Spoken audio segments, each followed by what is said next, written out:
ഇന്ത്യയിലെ പ്രമുഖ ഏജൻസികളുടെ സർവേ ഫലങ്ങൾ പ്രീപോൾ സർവേകൾ വന്നു കഴിഞ്ഞു.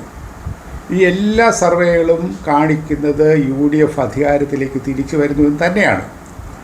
അതുപോലെ തന്നെ കേരളത്തിൽ അതിഭയങ്കരമായ ഭരണവിരുദ്ധ വികാരമുണ്ടെന്നാണ് അവർ വ്യക്തമാക്കിയിരിക്കുന്നത്. ചാണക്യ, ലോക്പോൾ സർവേ, ആജിതക്ക് തുടങ്ങിയ ഏജൻസികളാണ് ഇക്കാര്യം കൂടുതൽ വ്യക്തമാക്കിയിരിക്കുന്നത്.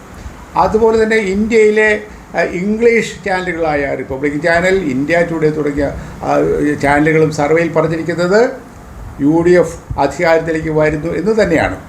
അതുപോലെ തന്നെ നമുക്കറിയാം കേരളത്തിലെ ചാനലുകൾ ബിഗ് TV, ഏഷ്യാനെറ്റ്, 24, ന്യൂസ് 18 തുടങ്ങിയ ചാനലുകളും പറയുന്നത് ഒരു സംശയവും വേണ്ട, കേരളത്തിലേക്ക് UDF അധികാരത്തിൽ വരുന്നു എന്ന് തന്നെയാണ്.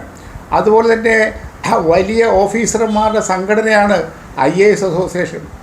IAS അസോസിയേഷൻ്റെ സംസ്ഥാന പ്രസിഡന്റ് ഡോക്ടർ B. അശോക് എഴുതി പ്രസിദ്ധീകരിച്ച ലേഖനത്തിൽ പറയുന്നത് UDF അധികാരത്തിൽ വരുന്നു തന്നെയാണ്. അവർ ഒരു കാര്യം പ്രത്യേകം എടുത്ത് പറഞ്ഞിരിക്കുന്നത്, ഇവിടെ വലിയ ഭരണവിരുദ്ധ വികാരമുണ്ട്. ഈ PR വർക്കുകൾ ഒരിക്കലും LDFന് അനുകൂലമാകില്ല. അത് തന്നെയല്ല, LDFന് റിവേഴ്സ് ഇഫക്റ്റ് വരുത്തുന്നുവെന്നാണ്. കാരണം ഏകഛത്രാധിപതി എന്നുള്ള നിലയിലേക്കാണ് പിണറായി വിജയനെ ചിത്രീകരിച്ചിരിക്കുന്നതും പരസ്യങ്ങൾ കൊടുക്കുന്നതും.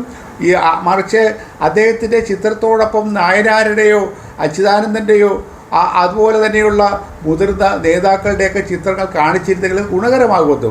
ഇത് താൻ മാത്രം മതി, താൻ മാത്രം കേരളത്തിൽ മതി, തൻ്റെ ഭരണം മതി, തൻ്റെ ചിത്രം മാത്രം മതി എന്നുള്ള ഈ ഒരു സമീപനം വളരെ വളരെ ദോഷകരമായിട്ട് ഭവിക്കാൻ പോകുന്നു എന്നാണ് IAS അസോസിയേഷൻ വ്യക്തമാക്കുന്നത്.